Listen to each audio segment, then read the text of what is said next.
Hello friends. So today we are discussing about the next topic of the plant water relation. तो आज हम लोग देखो यहाँ पे नेक्स्ट टॉपिक पे जाएंगे. लास्ट लेक्चर में लास्ट टॉपिक में हम लोगों ने रूट का स्ट्रक्चर देखा था. आज थोड़ा फिजिकल प्रोसेस देखेंगे. देन फर्स्ट टॉपिक, उसके पहले हम लोग water available to the root for the absorption ये देखेंगे.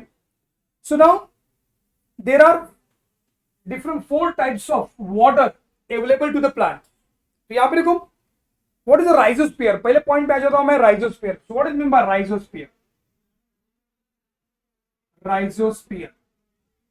One sentence question आ सकता है आपको. What is rhizosphere? So it is a micro environment present around the root. तो ये क्या है? Micro environment present around the root. तो root के लिए मैं यहाँ पे थोड़ा डायग्राम दिखा रहा हूं आपको अलग कलर से. So these are the plant root.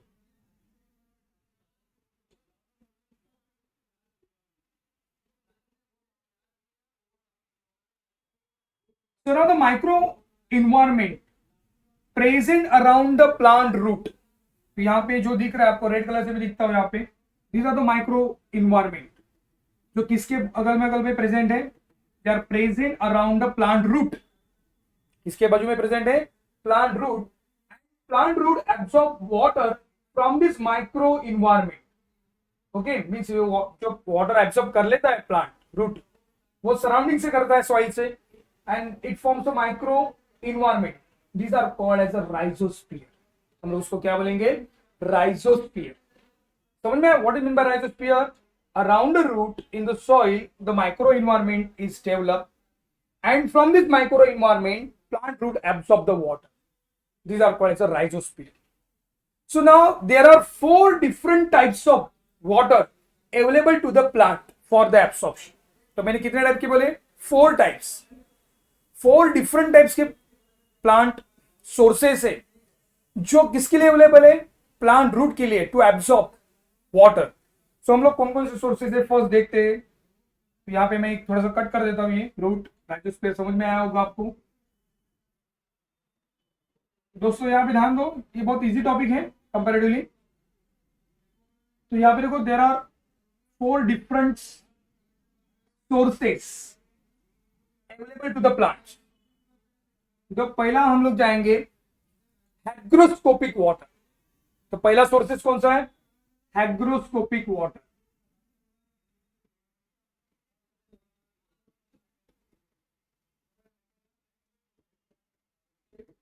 Okay, तो पहला हो गया hygroscopic water. Second one combined water. One by one मैं जाता हूं आपको. combined water. Okay, now the third gravitational water.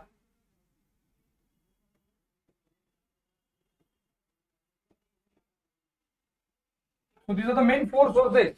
और लास्ट में यहां पे कैपिलरी वाटर.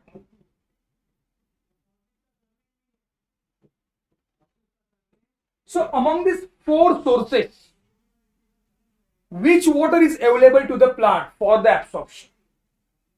यहाँ पे देखो पहला हाइग्रोस्कोपिक वाटर है, कंबाइंड वाटर है, ग्रेविटेशनल वाटर है, कैपिलरी वाटर है. उसमें से कौन सा वाटर प्लांट रूट एब्सॉर्ब करता है? Any idea? तो देखते हैं हम लोग, आगे बढ़ते हैं. देखो यहाँ पे हाइग्रोस्कोपिक वाटर किसको बोलेंगे? The water which is present around the soil particle. यहाँ पे मैं सॉइल पार्टिकल ड्रॉ कर रहा हूं. These are the soil particles. The water present around the soil particle. तो ब्लू में दिखा रहा है आपको मैं वाटर यहाँ पे. The water present around the soil particle with the help of adhesion force. यहाँ पे कौन सा फोर्स अप्लाइड है? adhesion. Which force? adhesion force या adhesive force बोलते हैं उसको, जो टू डिफरेंट मॉलिक्यूल में होता है. So what is hygroscopic water? The water which is present around the soil particle due to the adhesion force is known as hygroscopic water. इसको हम लोग क्या बोलेंगे? Hygroscopic water. Okay. So now this water is available to the plant. जो soil के around water present है due to the adhesion force, ये पानी रूट को अवेलेबल है एब्जॉर्प्शन के लिए. कुछ आंसर आएगा आपको? चलो ठीक है, हम लोग यहाँ पे टॉपिक स्टॉप कर दें, कंबाइंड वाटर देखते। So what is combined water? So now the combined water, यहाँ पे निकाल रहा हूं मैं, यहाँ पे these are the oxide, these are the oxides. So combined water present around the oxide, around the oxide. तो ये कहाँ पे प्रेजेंट है? मैं व्हाइट में दिखा रहा हूँ, ये वाटर है, व्हाइट में दिखा रहा हूँ वाटर है समझो, एंड ब्लू में दिखा रहा हूँ oxides. So now these are the oxides. The water present around the oxides, around the oxide due to the adhesion, this water is called as a combined water. हम लोग इसको क्या बोलेंगे? combined water. Now this water is available to the plant. ये oxide जो water present है, ये present कहाँ पे प्रेजेंट है? Present around the oxides. Oxide कौन कौन से रहेंगे? सिलिका है, कैल्शियम है, मैग्नीशियम है, ऐसे जो आयन्स है उसके अराउंड जो वाटर प्रेजेंट रहता है, these are called as the combined water. So my question is, again my question is, this water is available to the plant? Plant को अवेलेबल है? चलो हम लोग ये भी आंसर नहीं देते यहाँ पे, तो हम लोग जाते हैं ग्रेविटेशनल वाटर. नेक्स्ट क्या जाएंगे? Gravitational water. तो यहाँ पे देखो ग्रेविटेशनल वाटर में आपको मैं थोड़ा सा पिक्चर से बताता हूं. तो दिस आर द ट्री. ये मैंने ट्री निकालने की कोशिश कर रहा हूं. यहाँ पे आपको थोड़ा हिंट भी मिलेगा इस डायग्राम से. ओके, एक ही ट्री निकालो तो भी चलेगा, मगर दो निकालता हूं यहाँ से आपके लिए.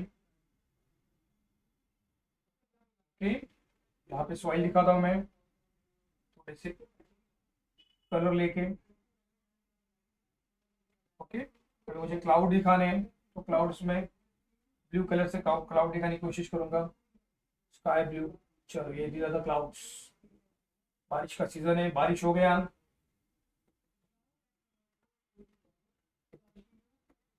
पूरा या फिर फ्लड हुआ है. Okay, now some water is percolated through the soil, percolated through the soil and reaches towards the ground water table. तो यहाँ पे कहाँ पे पहुंच गया ये पानी? Ground water table. क्या यहाँ पे ब्लू में दिख रहा है? these are the ground water table. Ground water table. तो इसको हम लोग, मैं बोलता हूँ यहाँ पे क्या इसको बोलूंगा मैं? these are the ground water table. Ground water table. Okay, बहुत जमीन के अंदर, बहुत अंदर तक ये टेबल है. यहाँ पे soils. Okay, so what is gravitational water? अभी यहाँ पे मैंने आपको डायग्राम दिखाया, तो डायग्राम में आप लोग देख सकते हैं यहाँ पे.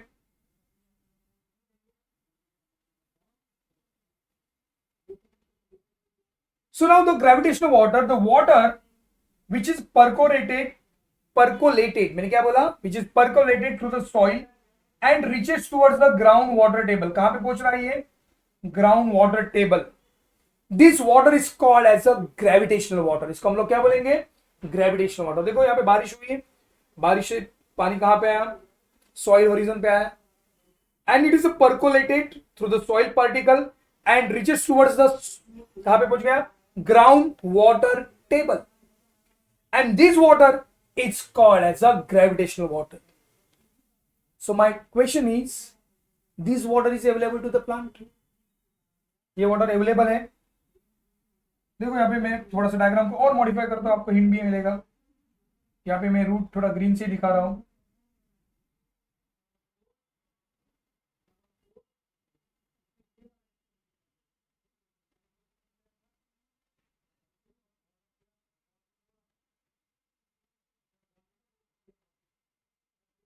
ये रूट से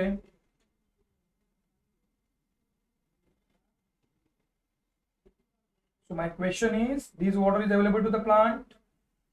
ये वाटर अवेलेबल है क्या प्लांट को?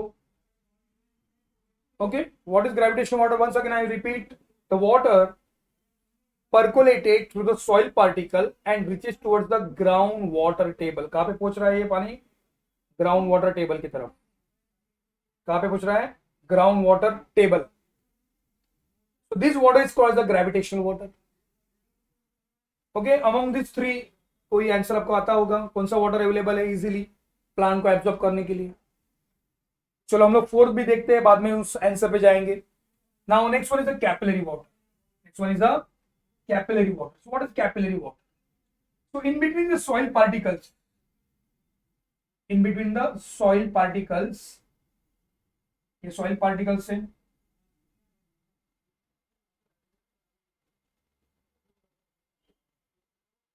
in between the soil particles, the small gaps are present. आपको यहाँ पे दिख रहा है, एक छोटा सा गैप दिख रहा है.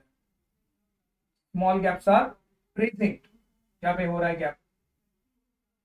This gap act as a capillary. ये गैप क्या एक्ट कर रहा है? Capillary.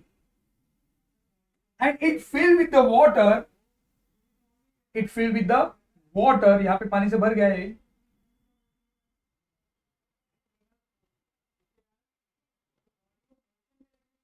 This water is called as the capillary water. इसको हम लोग क्या बोलेंगे? Capillary water. So what is capillary water? In between the soil particles, the small gaps are present. छोटे छोटे गैप रह जाते हैं. This gap act as a capillary, and it filled with the water is called the capillary water. So among these four different sources, which water is available to the plant for the absorption? Absorption के लिए कौन सा पानी root absorb कर लेता है जो plant को यूटिलाइज होता है? So any idea? तो फर्स्ट देखते हैं हम लोग.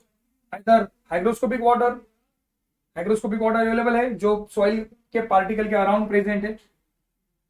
तो this water is not available. Answer क्या आएगा? नहीं, मैं रेड में ही करता हूं इसको. So this water is not available to the plant. This water is not available to the plant. Plant roots soil के अराउंड जो पानी है वो एब्सॉर्ब नहीं कर पाएगा. Second, combined water. The combined water present around the oxide.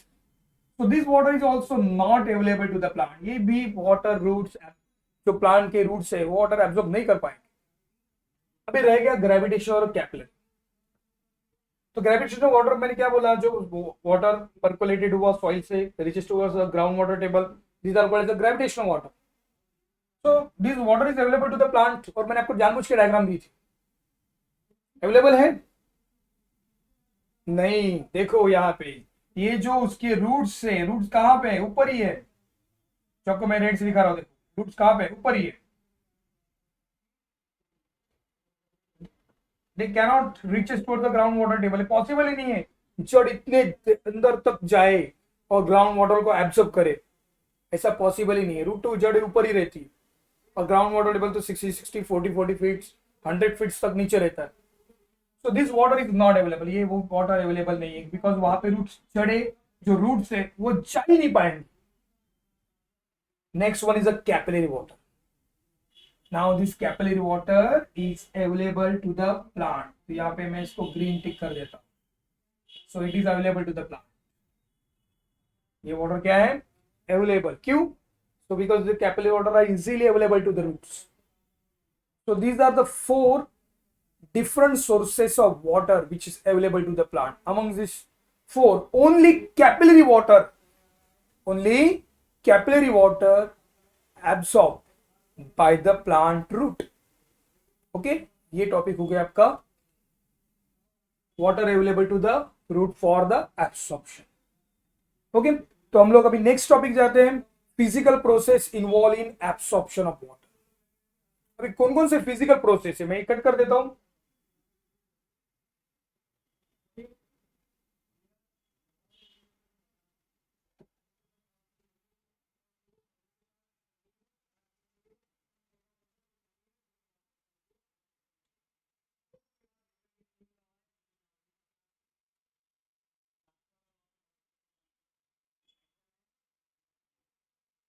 Okay, so now the next topic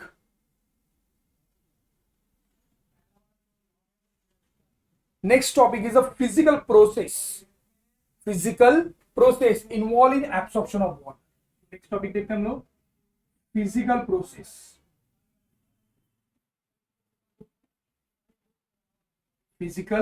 process involved physical process involve in absorption of water, इसके लिए एब्सॉर्प्शन ऑफ वाटर.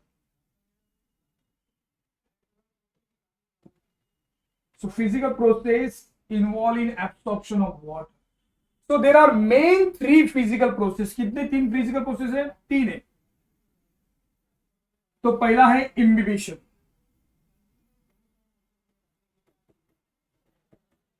फर्स्ट कौन सा है? imbibition. सेकंड आएगा diffusion.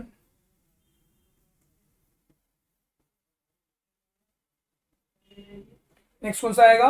Diffusion. और उसके बाद आएगा osmosis. So these are the three different process, physical process involve in absorption of water. Absorption, root जो वाटर एब्सॉर्ब करता है.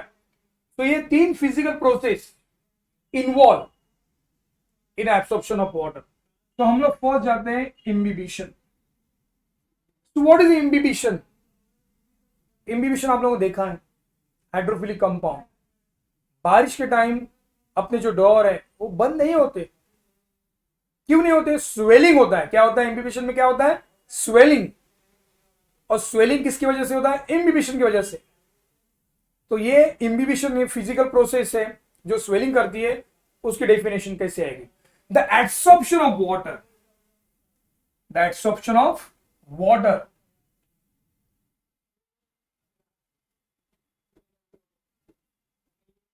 एब्सॉर्ब नहीं बोला मैंने, यहां पे क्या बोला? Absorption of water by hydrophilic compound. By hydrophilic compound. The absorption of water by hydrophilic compound is called as a imbibition. कोई भी हाइड्रोफिलिक कंपाउंड है. अभी रूट में हाइड्रोफिलिक कंपाउंड कौन से? The root cell wall. Root का जो cell wall है, it is compose of pectic and cellulose compound. Pectic and cellulose किससे बना है? पेक्टिक कंपाउंड से और सेल्यूलोज से. Both are strongly hydrophilic in nature. अब डोवर जो स्वेलिंग करता है उसमें क्या है? उड़न में क्या है? सेल्यूलोज है. They are hydrophilic compound. Hydrophilic compound. So what is definition क्या है इम्बिबिशन की? The absorption of water by hydrophilic compound. The absorption of water by hydrophilic compound. यहां पे मैं कट कर देता हूं, दूसरा कंफ्यूजन नहीं होगा आपको.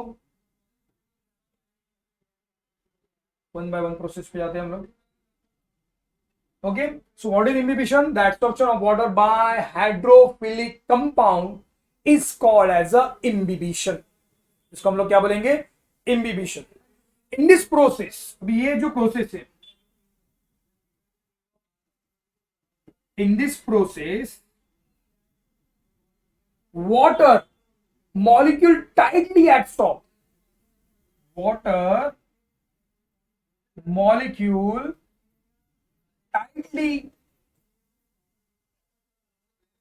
tightly adsorb.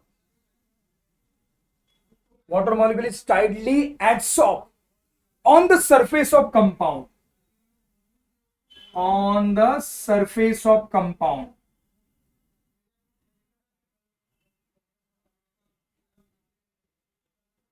On the surface of compound without forming any solution.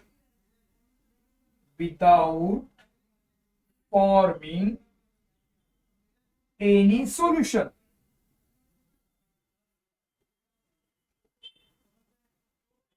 तो यहां पे देखो क्या लिखा था. तो इम्बिबिशन प्रोसेस में क्या होता है? The water molecule is tightly absorb. Water molecule अभी डायग्राम में आपको दिखाता हूं. अब सपोज आप लोगों ने रेजिन लिया. ओके, रेजिन मींस उसको हम लोग क्या बोलते हैं? मनुका बोलते हैं ना. थोड़ा कैसे रहता है? थोड़ा फेंट ग्रीन कलर में निकाल. ये क्या है? रेजिन. ओके, इस रेजिन को आपने पानी के अंदर डीप किया, उसको पानी के अंदर डुबा दिया. यहाँ पे बीकर लिया मैंने, बीकर के अंदर पानी है और पानी में आप लोगों ने उसको पानी दे दिया, पानी में डुबा दिया, क्या हो जाएगा?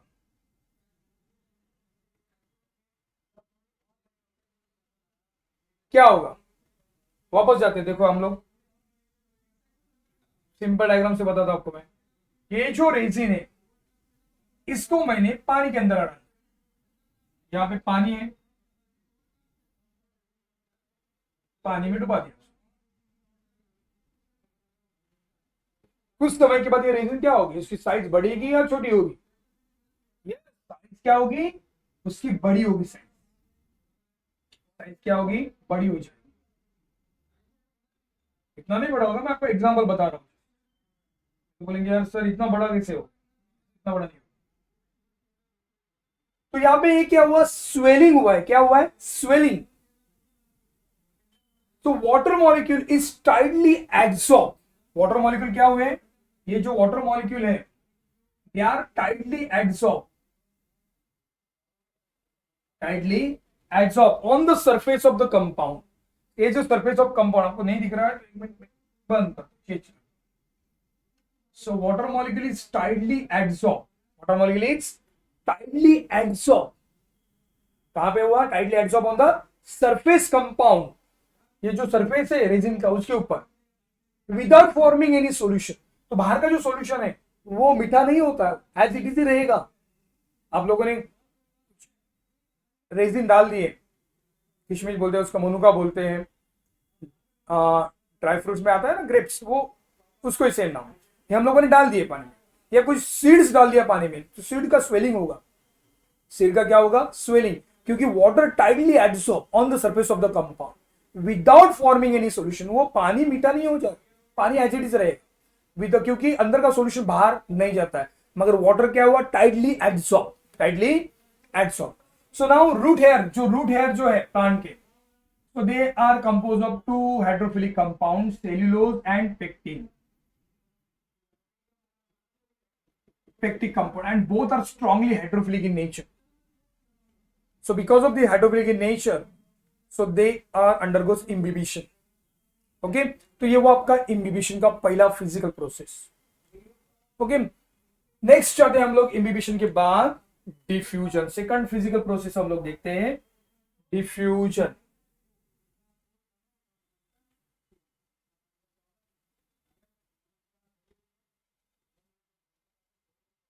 सो नेक्स्ट जाएंगे हम लोग diffusion. So what is diffusion?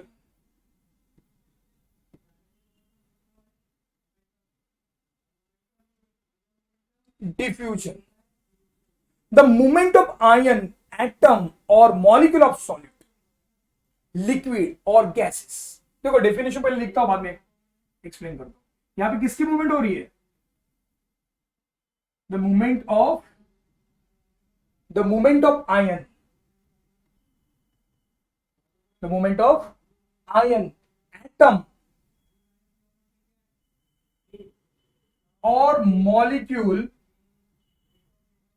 of solute, liquid or gaseous from region of higher concentration। कहां से मूवमेंट हो रही है, from the region of higher concentration। यहां पे हायर को मैं थोड़ा सा बॉडी कर देता हूं रेड से, region of higher concentration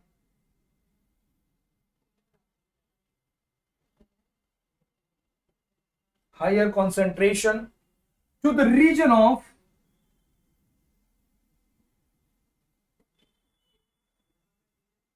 lower concentration.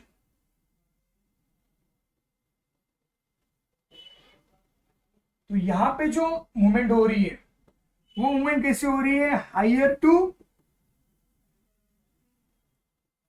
Lower. So these are called the diffusion. तो मूवमेंट ऑफ आयन, एटम और मॉलिक्यूल ऑफ सॉल्यूट, लिक्विड और gases from the region of higher concentration to the region of lower concentration is called as a diffusion। इसको हम लोग क्या बोलेंगे, diffusion. तो जो भी हवा चलती है वो हायर रीजन से लोअर रीजन पे चलती है, इसलिए हवा अपने को जो विंड पावर दिखता है, because of higher to lower ये फ्लो होता है। ओके, तो ये समझ में आपको diffusion. This are the second process, physical process. So once again I will repeat, what is diffusion? It is a movement of ion, atom or molecule of solid, liquid or gases from the region of higher concentration to the region of lower concentration. For example, आपको मैं एक diagram बताता हूं। यहाँ पे आप लोग ने दो बीकर लिया या दो टैंक लिया यहाँ पे, और इस दो टैंक में पानी रखा। आप लोगों ने क्या रखा? पानी। एक में कम रखा, एक में ज्यादा रखा, और दोनों को कनेक्ट किया। दोनों को क्या किया आप लोगों ने? कनेक्ट किया। क्या हो जाएगा? यहाँ का पानी यहाँ पे जाएगा, यहाँ कम है वहां पे, वहां का पानी यहाँ पे जाएगा। ऑब्वियसली जो हायर पानी भरा है यहाँ पे वो जाएगा यहाँ पे। कहाँ पे जाएगा? लोअर जगह पे। और बाद में कुछ देर के बाद दोनों की लेवल जो है वो सेम हो जाएगी। क्या हो जाएगी? सेम। दोनों की लेवल क्या हो जाएगी? सेम। व्हाई? क्योंकि यहां पे डिफ्यूजन हुआ है। Higher concentration move towards the lower concentration. बड़ी टंकी में जो टंकी थी पूरी भरी थी और सेम साइज की दूसरी टंकी दूसरे को कनेक्ट किया, उसमें कम पानी था। दोनों जब तक लेवल नहीं होंगे, till it attain their equilibrium, ये प्रोसेस चलती रहेगी। So movement of ion, atom और molecule of solid, liquid and gases from the region of higher concentration to the region of lower concentration till it attain equilibrium. ये कब तक होता है? Till it attain equilibrium. जब तक दोनों same नहीं हो जाएंगे तब तक ये मूवमेंट होती रहेगी। इसको हम लोग बोलते हैं डिफ्यूजन। ओके, अभी हम लोग डिफ्यूजन का देख रहे थे। डिफ्यूजन, नेक्स्ट डिफ्यूजन प्रेशर का डेफिनेशन भी देखते थे हम लोग। यहाँ पे ये हुआ diffusion. So what is diffusion pressure?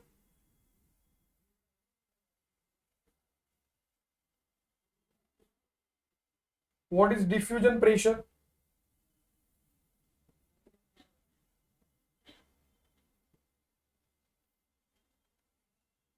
किसको बोलेंगे diffusion pressure? It is a potential ability. ये क्या है? It is potential ability. It is a potential ability of solid, liquid और गैसेस। किसकी है? किसकी एबिलिटी है? मैंने बोला आपको सॉलिड, लिक्विड और gases. It is a potential ability of solid, liquid और गैसेस टू डिफ्यूज। कहां से डिफ्यूज होता है? To diffuse from the greater concentration, from the greater concentration, from greater concentration, from the greater concentration region to the lower concentration region.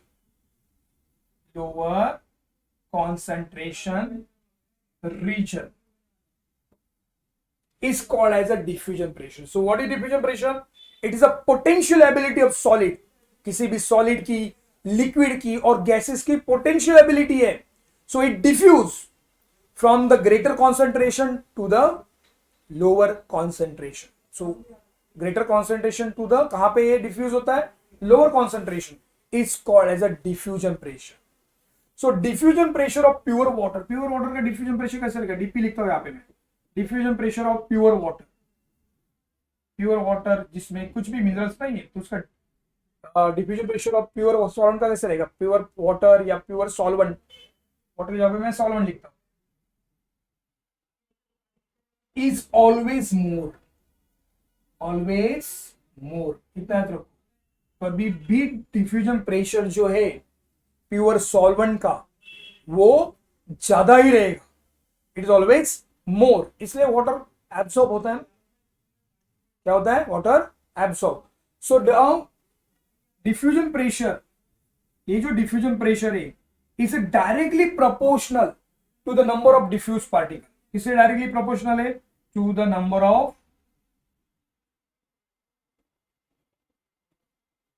Diffuse particle, diffused particle, जितने particle बढ़ेंगे उतना उसका diffusion pressure कम होगा। जितना solid में आप solid बढ़ाएंगे, solid बढ़ गए, ओके मीन्स आपने वाटर लिया, प्योर वाटर है, उसका जो डीपी है वो ज्यादा रहेगा। मगर आप लोग शुगर डाल दिया, थोड़ा डाल तो उसका डीपी कम हो जाएगा, और ज्यादा डाला तो डिफ्यूजन प्रेशर और कम हो जाएगा, क्योंकि जब तक प्योर वाटर है उसका डिफ्यूजन प्रेशर ज्यादा रहेगा। जितने सॉलिड ऐड करते जाओगे आप लोग, जैसे बढ़ाते जाओगे, उसका उतना डीपी कम होता जाएगा। Okay, because diffusion pressure is directly proportional to the number of diffuse particle, number of diffuse particle. इसके बाद हम लोग एक छोटी डेफिनेशन लिखते हैं, ये भी इंपॉर्टेंट है,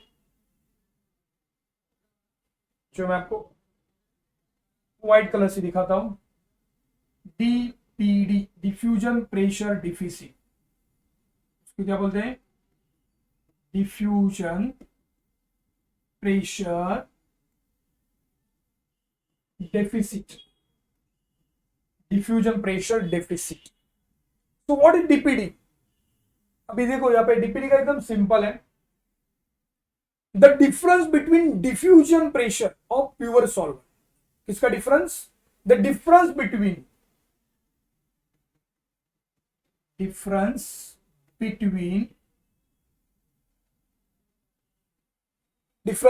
डिफ्यूजन प्रेशर, डिफ्यूजन प्रेशर में डीपी लिखता हूं, diffusion pressure of pure solvent, pure solvent, and इसका डिफरेंस यहां पे मैं थोड़ा कट कर देता हूं, यहां पे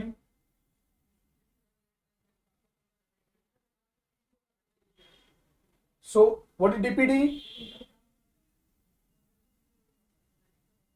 diffusion pressure deficit, difference between the diffusion pressure of pure solvent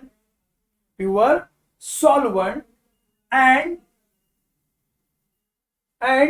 solvent in a solution, solvent in a solution, solvent in a solution, okay, solution is called as a diffusion pressure deficit। तो वापस देखो, difference between diffusion pressure of pure water का जो difference है diffusion pressure का, and solvent in a solution, जितने हम लोग सॉल्वेंट ऐड कर रहे हैं सॉल्यूशन में, उसका जो दोनों का डिफरेंस है उसको हम लोग बोलेंगे DPD, diffusion pressure deficit. So DP of pure solvent का इसे ऑलवेज मोर, जितने सॉल्यूट ऐड करते जाएंगे उतना डीपी लोअर हो जाएगा। दोनों का जो डिफरेंस देखेंगे उसको हम लोग क्या बोलेंगे? DPD, diffusion pressure deficit. तो ये वो आपका सेकंड फिजिकल प्रोसेस। तो हम लोग अभी नेक्स्ट थर्ड इंपॉर्टेंट स्टेप पे जाते हैं, ऑस्मोसिस। ओके, आई होप आपको समझ में आता होगा। इजी टॉपिक, थोड़ा फिजिकल टॉपिक है, मगर ये टॉपिक आपको मार्क्स देके जाएंगे। Now the next one is the osmosis. Next topic is a osmosis. So what is osmosis? It is a diffusion of water or solvent. ये क्या है, मैं पूरा लिखता हूं, देखो।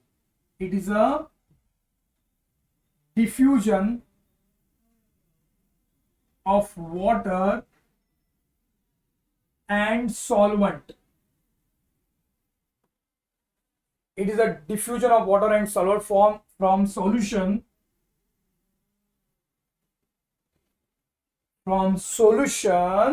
of lower concentration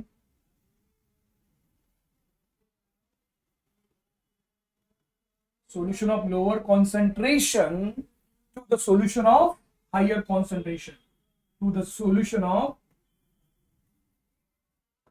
higher concentration.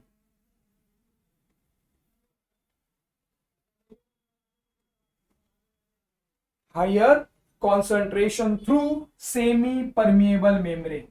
यहां पे वर्ड क्या आना चाहिए? थ्रू सेमी परमिएबल, ये इंपॉर्टेंट वर्ड है, semi permeable membrane, through the semi permeable membrane. वापस देखो, osmosis it is a diffusion of water और सॉल्वेंट, किसका डिफ्यूजन हो रहा है, वाटर या सॉल्वेंट का, from the region of lower concentration to the region of higher concentration. यहां पे जो लोअर कॉन्सेंट्रेशन है, लोअर कॉन्सेंट्रेशन, इसको हम लोग बोलेंगे हाइपोटोनिक। क्या बोलेंगे, हाइपोटोनिक। और जो मूवमेंट हो रहा है लोअर टू हायर, जो हायर कॉन्सेंट्रेशन है, इसको बोलेंगे हम लोग हाइपरटोन। तो यहां पे वो डिफ्यूजन से अलग है, डिफ्यूजन में ग्रेटर कॉन्सेंट्रेशन से लेसर कॉन्सेंट्रेशन में जाता है, हायर कॉन्सेंट्रेशन से लोअर। मगर ऑस्मोसिस में यहां पे डिफ्यूजन किसका हो रहा है, वाटर और सॉल्वेंट का, from region of lower concentration to the region of higher concentration. यहां पे लोअर से हायर में जा रहा है, ये डिफरेंस है। और यहां पे कौन सा मेम्ब्रेन है, semi through semi permeable membrane. किसके थ्रू जा रहा है, through semi permeable membrane, is called as a osmosis. Okay, तो हम लोग टाइप्स ऑफ ऑस्मोसिस देखते हैं। नेक्स्ट टॉपिक यहां पे कट कर देता हूं। सो now the types of osmosis.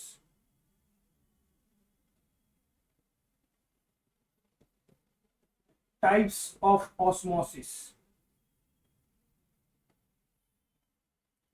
So osmosis के मेनली टू टाइप्स है, endosmosis and exosmosis.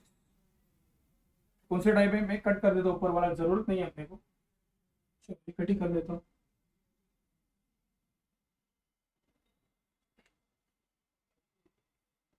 So, types of osmosis.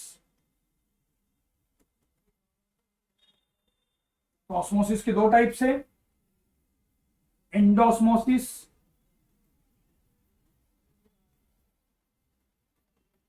और second one is the exosmosis. देखो अभी एंडोस्मोसिस में सिंपल आपको बताता हूं मैं यहां पे। So when plant cell, when plant cell kept in a hypotonic solution, hypotonic solution, hypotonic solution में जिसका concentration कम है, lower concentration, when plant cell kept in a hypotonic solution while inner cell sap, while inner cell sap, यहां पे जो अंदर का जो cell sap है, inner cell sap concentration, inner cell sap concentration is a hypertonic, hypertonic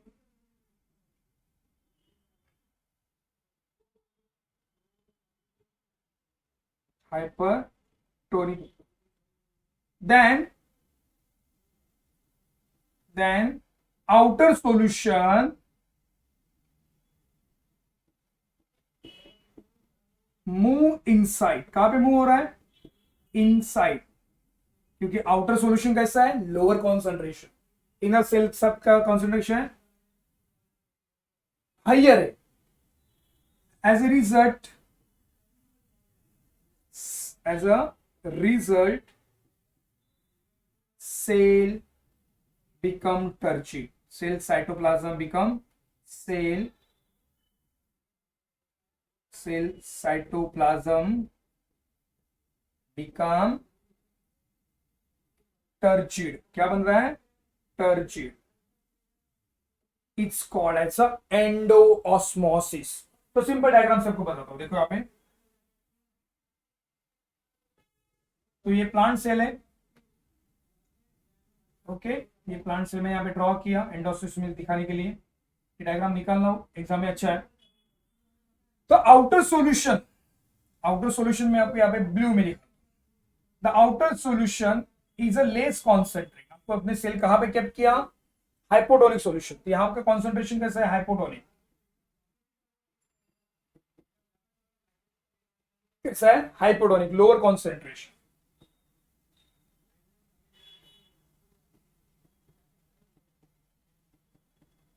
वही inner cell सेप concentration, inner यहां का जो सेल सेप कॉन्सेंट्रेशन है वो कैसा है, इनर सेल से कॉन्सेंट्रेशन कैसा है, हाइयर,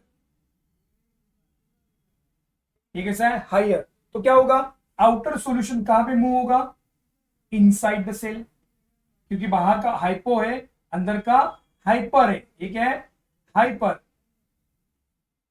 कैसा है, हाइपर। तो ऑस्मोसिस का रूल क्या है, डिफ्यूजन ऑफ वाटर और solvent occur from the region of lower concentration to the region of higher concentration. तो बाहर का सॉल्यूशन कैसा है, लोअर कॉन्सेंट्रेट, तो ये सॉल्यूशन कहां पे जाएगा, inside. As a result the cell cytoplasm become turgid, यहाँ का जो सेल साइटोप्लाज्म है ये क्या बन जाएगा, टर्चिट, क्या बन जाएगा, टर्चिट, ये क्या बन गया, turgid. This process called as endosmosis. इसलिए देखो तुलसी का पौधा है, पानी नहीं सींचा तो मुरझा जाएगा, मगर जब आप लोग पानी डालते हो तो आउटर सॉल्यूशन कैसा है, लोअर कॉन्सेंट्रेशन है, यहाँ पे हम लोग ऑस्मोसिस की बात कर रहे हैं, और इनर सेल से कॉन्सेंट्रेशन कैसा है, हाइपरटोनिक है, तो वाटर को एब्जॉर्ब कर लेता है and it become turgid, cell become turgid, बाद में वापस फ्रेश हो जाता है एज इट इज, जैसे था फ्रेश। ओके, मुरझाया जो प्लांट है वो कैसे हो जाता है, एकदम भर जाता है, अच्छा दिखता है, बिकॉज ऑफ एंडोस्मोसिस। तो यहाँ पे देखो outer solution lower concentration move inside because inner cell sap, cell sap means अंदर का जो सॉल्यूशन है, वीक सॉल्यूशन, उसको हम लोग सेल सैप बोलते हैं।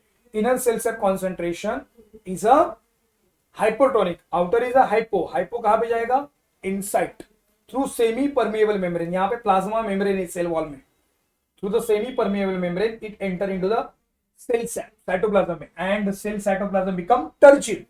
This process is called as a endosmosis. So now next one is the exosmosis. तो exosmosis में यहाँ पे ध्यान दे सकते हैं आप लोग, same definition, मगर यहाँ पे देखो when plant cell kept in a hypertonic solution, plant cell कहाँ पे kept किया, plant cell kept in hypertonic solution,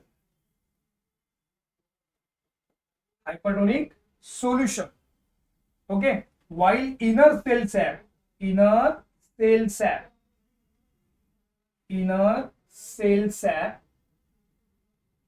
is a hypotonic, उसका concentration कैसा है, कम है। as a result inner solution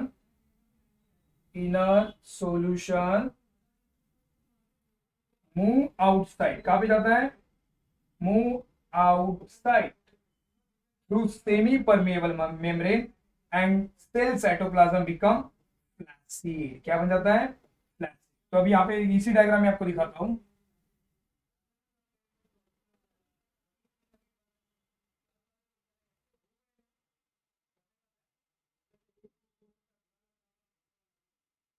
okay. तो यहां पे देखो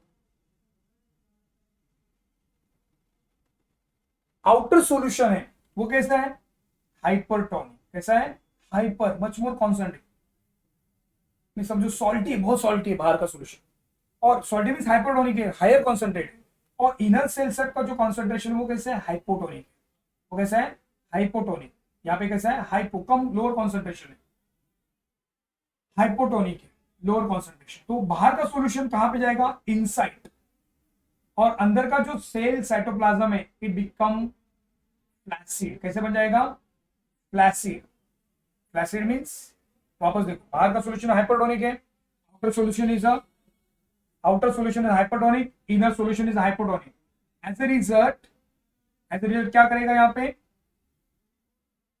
inner solution move outside, inner solution बाहर की तरफ जाएगा and cell cytoplasm become turgid, क्या बन जाएगा यहाँ पे, इट बिकम टर्चिड, कैसे बन जाएगा, टर्चिड,